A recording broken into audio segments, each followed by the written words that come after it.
Hey ladies and gentlemen, and welcome to another edition of Warriors Off-Road. Today we're going to show you how to install the 2-inch lift kit on the Strike and Sector 250. It applies to either one of them. We're going to start off in the back of this vehicle. Now I've removed the wheel here. It gives you better access so you can see what's going on. I've supported the frame and the swing arm to make sure that nothing moves around too much out of my way and keep it safe. So let's get started. The first thing we're going to do is we're going to take the top bolt loose on the shock and the rear bolt right here loose. Now I went ahead and just done it loose by hand just to give you kind of a quick synopsis of how this goes. So we'll take the bolts out of here. Now the top bolt I just loosen it because I want the shock to be able to move for me. And then I'm going to take off the top axle bolt. Get that out of there. And see if we can't get it out for you. Alright. Now we're going to start and have some fun here. So we're going to make sure the shock is nice and loose, and I'm going to move my position for you. Alright, so we move the camera around a little bit to give you a better picture of what I'm going to do here. So I'm going to start off with the basics here. I'm going to grab my lift kit. Now these have already been on and off, so they're a little tore up, as we say. So I'm going to replace the bolts as they come. Now the first one I'm going to replace is going to be the spacer. There's a 1 1/4 inch spacer. This is going to go where the shock used to go. Now what that does is that prevents these two walls from collapsing in on each other when you tighten them down. So we want to give it back its strength. So we're going to take this in the first hole, and we're going to have this upper hole right here. It's always pointing towards the front of the vehicle. So it's going to look like just like that. Okay? I'm just going to put a nut on here to hold it. And then I'm going to take the second nut. I'm going to put it in the back through the axle adjustment hole. Now I'm going to take my other bracket. I'm going to reverse its action. Put that on there. And put this. Alright, we've got it held in place pretty good. So now what we're going to do is we're going to mount the shock. So what we want to do is lower this down just a hair, so because now we're going to lift the vehicle, so we're going to lower the axle just a bit.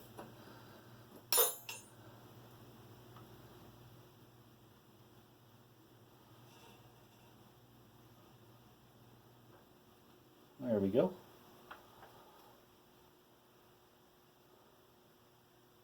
That looks good to me. So we're also going to have our spacers here. Now these 1/4 inch spacers. So what I'm going to do is I'm going to start the bolt here, put the spacer on first. I'm going to line the shock up, kind of get it started, put that spacer in there, and then continue on through the other side of the bracket. Now, once this is done, of course I'm going to tighten all my bolts down to the appropriate torque specs, which if you look in the manual, you're going to see with these bolts and they're rated, you're going to want 50 foot-pounds of torque here to get them all tight. And that's how you do the back end of the lift kit on the HISUN. Now don't forget to tighten everything down here and then tighten the top bolt up on the rear shock, and you're good to go. Repeat on the other side, the same process, and that's how they're mounted. This one's going to show the right side of the vehicle with the rear lift kit installed. Again, you're going to see that the offset radius here is pointing this way. So that's how they should look when they're fully installed and tightened down. Spacers up on top, spacer down below, and the axle. Now don't forget, the axle may have moved while you did the lift kit, so you want to check your chain adjustment to make sure it's properly. You want to check your chain adjustment to make sure it's at the right standards. And that's about it. Your lift kit is ready to go. Everything's tight. Have a good day. Around the front. The first thing we're going to do again is we're going to support the vehicle in a safe manner. I have my vehicle all up on jack stands, and I'll give you a quick view on how I do this. I have it on all four corners, and so when the vehicle's totally supported, it's safe, and we're not going to have any issues. Alright, so you will need a floor jack because you are going to have to play with the suspension just a little bit. And what we're going to do first is we're going to take that top bolt way up there, and we're going to remove it, and then we're going to remove this bolt right here. Now I've already had these loose just so I can get them out for you, just to show you, you know, demonstration purposes. So this is going to fall down, and you're going to remove the shock, and you're going to put it off to the side. Now we're going to show you how to put this inside of here, and I'm going to give you a quick tip on how it goes in. Alright, so now that we got the shocks out of the way, what we're going to do is we're going to take the two long plates we have with that spacer, and I'm going to show you how these go inside here. So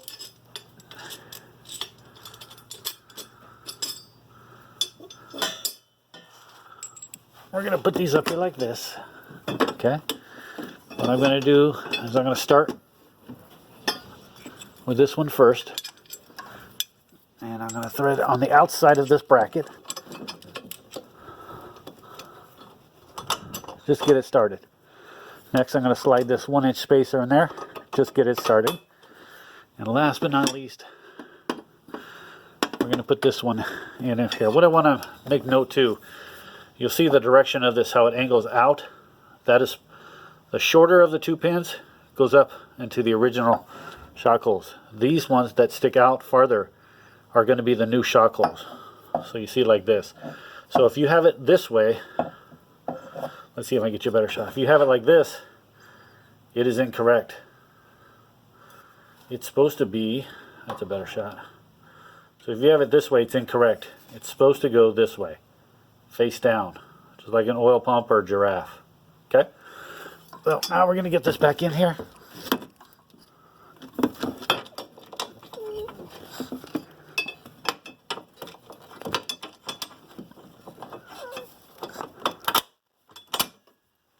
There we go, Bob's your uncle. I'm going to hold this and get it started, just to hold it in place. There we go. Now I'm going to go on the other side and get that started, and I'll be right back. So stand by while I get that one going. I'm going to do the same thing over here. Start on the outside of the front plate. Put that shim in there, get it started, and get the back plate put in front of the other one. Just like that. Don't tighten anything down just yet.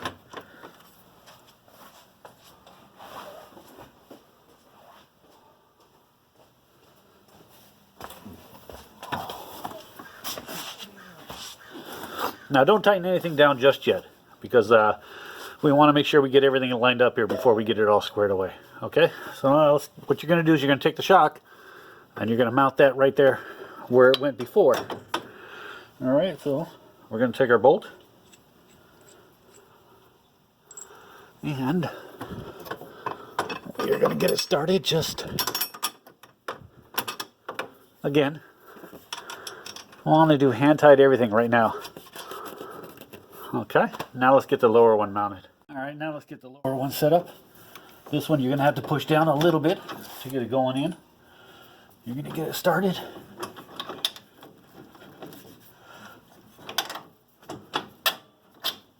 There we go. There you go. You've now just installed the lift kit on the front. Now make sure you go back and you torque all these bolts down. The bottom one's here, and you're going to want to make sure that you torque down the top ones, both sets. You're going to want to get the ones here and the ones up there all down to about 50 foot-pounds. If you're not sure and you can't get a 50 foot-pound torque wrench in there, you know, you're going to have to make sure it's very snug. These are lock nuts, so they shouldn't back out. You shouldn't have any problems.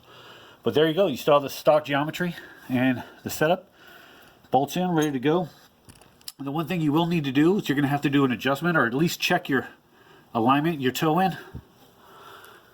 To get that done on the alignment, it's pretty simple here. This is your tie rod. And so the adjustment's going to be loosening this lock pinch bolt here, this lock nut, and there's one right up inside of here. Then you can rotate this, and this will turn the whole hub inside and out. So it'll make this hub toe inside and out.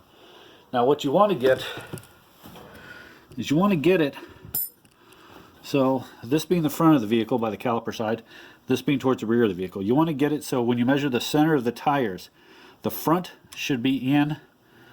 When you measure center of the tire this side, center of the tire that side, center of the back to center of the back on the other side, straight across. You want to make sure the fronts are actually towed in a little bit more. And I believe the book calls for about 1/4 of an inch, no more. So you want the front towed in 1/4 inch more than the rear. So for example, let's say if the number was 50 inch, this would be 49 3/4. So you understand. So that's how you want to do the alignment. And then you always want to make sure that these lock nuts are tight on both inside and outside ones. And that's how you do the alignment adjustment.